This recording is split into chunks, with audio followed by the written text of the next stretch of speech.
नाज़रीन अस्सलाम वालेकुम, मैं हूं इमरान वसीम। नाज़रीन, भारत को बरतानिया के बाद अमेरिका की तरफ से भी ज़नाटेदार थप्पड़ रसीद किया गया है, ज़ोरदार तमाचा रसीद किया गया है। अब भारत को अमेरिका की तरफ से क्या बड़ा झटका लगा है बरतानिया के बाद, एक तो इसकी डिटेल आपके साथ हम शेयर करेंगे। दूसरी खबर, वज़ीर दिफ़ा ख्वाजा आसिफ ने मोदी सरकार की बोलती बंद कर दी है।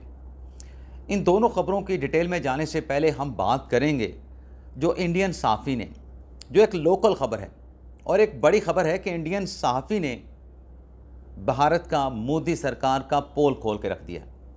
इस खबर से आज के अपने प्रोग्राम का आगाज़ करेंगे, लेकिन व्लॉग का आगाज़ करने से पहले आपसे दरख्वास्त करेंगे कि चैनल को सब्सक्राइब कर लें, बेल आइकॉन का बटन प्रेस करें, वीडियो पसंद आए तो इसे लाइक और शेयर ज़रूर कीजिएगा। और प्रोग्राम का आगाज़ करने से पहले अपने इंडियन व्यूवर्स से मैं माज़रत करूँगा, क्योंकि सख्त ख़बरें हैं, तल्ख़ ख़बरें हैं, लेकिन सच ख़बरें हैं, हक़ाइक़ पर मबनी ख़बरें हैं। तो पहले इंडियन सहाफ़ी ने भारत का मोदी सरकार का पोल कैसे खोला है। तो नाज़रीन, ये सहाफ़ी हैं परवीन साहनी, जिन्होंने एक इंटरव्यू दिया है और उस इंटरव्यू में इंडियन सहाफ़ी ने पाकिस्तान की अफ़वाज की जो स्ट्रेंथ है, उस स्ट्रेंथ को उन्होंने एडमिट किया है। इंडियन सहाफ़ी अपने इंटरव्यू में ये बताते हैं कि ये जो जौहरी हथियार इस्तेमाल करने की बात की जाती है, पाकिस्तान की फ़ौज इतनी मजबूत है, इतनी प्रोफेशनल है कि भारत के ख़िलाफ़ उनको जौहरी हथियार इस्तेमाल करने की नौबत नहीं आनी थी। यानी भारतीय सहाफ़ी ने क्या कहा?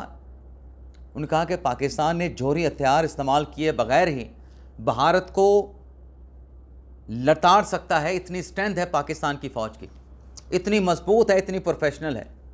ये मैं अपने मियाँ मिट्ठू बनने की कोशिश नहीं कर रहा, ये इंडियन सहाफ़ी परवीन साहनी कह रहे हैं, उनके दिफाई तजियाकार कह रहे हैं। और फिर उन्होंने ये कहा कि मोदी सरकार की कमज़ोरी ये थी कि एक तरफ दिखावे के तौर पे बड़ा एग्रेसिव, बड़ा जारहाना अंदाज़ उन्होंने दिखाया, लेकिन दूसरी तरफ जंग का दरवाज़ा खोल के पाकिस्तान के साथ जो दुनिया के बड़े बड़े ममालिक हैं, उनके वज़राए ख़ारजा को फ़ोन किए जा रहे थे, वहाँ पे अपनी कमज़ोरी दिखाई जा रही थी। तो इंडियन सहाफ़ी ये कहते हैं कि अगर यही कुछ करना था कि आपने दुनिया को टेलीफोन करके अपनी कमज़ोरी दिखानी थी और आप जंग के लिए तैयार नहीं थे, तो फिर आपको पाकिस्तान के साथ ये जंग छेड़नी नहीं चाहिए थी, ये शर्मिंदगी, ये हज़ीमत आपको उठानी नहीं चाहिए थी। और फिर उन्होंने ये भी कहा कि पाकिस्तान ने जो भारत के ख़िलाफ़ कामयाबियाँ हासिल की, 5 लड़ाका तैयारे गिराए या 26 मकामात के ऊपर हमला किया, कि जो कुछ भी पाकिस्तान ने किया, पाकिस्तान ने तमाम डिटेल को ओपन रखा, खुफिया रखा, पूरी दुनिया को बताया कि 5 लड़ाका तैयारे कैसे गिराए गए, डिजिटल शवाहिद के साथ दिखाया। लेकिन जो भारत दावा कर रहा था कि पाकिस्तान के हमने जेट तैयारे मार गिराए हैं, फाइटर जेट मार गिराए हैं, उसका कोई सबूत नहीं था। और जब सहाफ़ी ने सवाल किया तो इंडियन फ़ौज के फ़िज़ाइया के ऑफिसर कहते हैं कि जंग में नुकसान होता है, हमारे पायलट सही सलामत वापस आ गए, बस यही बहुत है। तो वो उनकी मीडिया की जो हिकमत अमली है कि जो पाकिस्तान था उसने सब कुछ ट्रांसपेरेंट रखा। चूँकि इंडिया के पास बताने और दिखाने के लिए कुछ नहीं था कि हमने पाकिस्तान को क्या नुकसान पहुँचाया, तो ये छुपा रहे थे, कुछ बता नहीं रहे थे। और साथ में इंडियन सहाफ़ी ने यह भी कहा कि सफारती महाज पर भी पाकिस्तान ने कामयाबी हासिल की, भारत को नाकामी का सामना करना पड़ा। और 2019 में जो बालाकोट के ऊपर भारत ने हमला किया, उससे मुतल्लिक भी परवेज़ साहनी ने कहा कि वो भी भारत की गलती थी। उस वक्त पाकिस्तान तैयार नहीं था, बालाकोट पे हमला आप करके वापस आ गए। पाकिस्तान ने चंद दिन के बाद जवाब दिया, लेकिन अब की मर्तबा पाकिस्तान तैयार बैठा था और पाकिस्तान ने आपको भरपूर जवाब दिया। अब नाज़रीन, साथ में इसी इंटरव्यू में एक बड़ी अहम बात की है परवेज़ साहनी ने, जो एक बात मुख्तलिफ फोरम्स पे की जाती है कि अमेरिका जो है वो भारत को चीन के ख़िलाफ़ खड़ा करना चाहता है। लेकिन पाकिस्तान से इस शिकस्त के बाद अमेरिका भी सोच रहा होगा कि ये तो पाकिस्तान से हार गया भारत, इसको चीन के ख़िलाफ़ कैसे खड़ा किया जा सकता है। तो डिफेंस एनालिस्ट परवीन साहनी ने कहा कि ये भारत जो है, ये शिकस्त खा के पाकिस्तान से नाकामी का सामना करना पड़ के अमेरिका के सामने उसकी जो पोजीशन है वो कमज़ोर हो गई है और पाकिस्तान की पोजीशन ऊपर चली गई है। इसके अलावा नाज़रीन, इंटरनेशनल, जैसे मैंने कहा कि सुपर पावर अमेरिका ने भी जनाटेदार तमाचा रसीद कर दिया, तो न्यूयॉर्क टाइम में ख़बर लगी है, उसमें भी पाकिस्तान की अफवाज की और पाकिस्तान की बल्ले बल्ले की गई है। अब न्यूयॉर्क टाइम का अखबार पाकिस्तान का नहीं है, भारत का नहीं है, अपने उनके सहाफ़ी हैं, उन सहाफ़ियों पे ना पाकिस्तान का दबाव है ना भारत का दबाव है।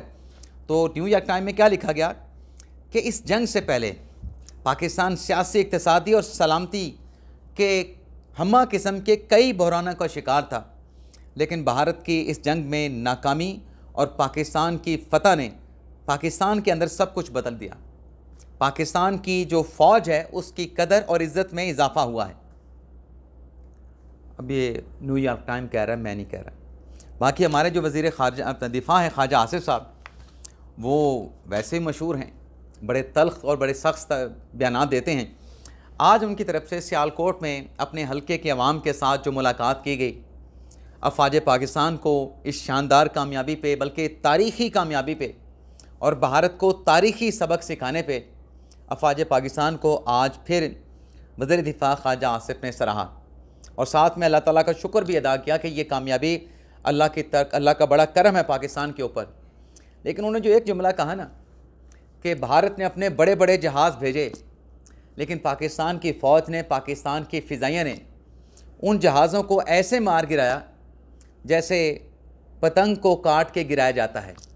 जैसे पतंग कट के गिरती है, उसी तरीके से पाकिस्तान की फ़िज़ाइयाँ ने पतंग की तरह इंडिया के फ़ाइटर जेट को जो है वो ज़मीन पे मार गिराया। तो भारत की अब बोलती बंद है।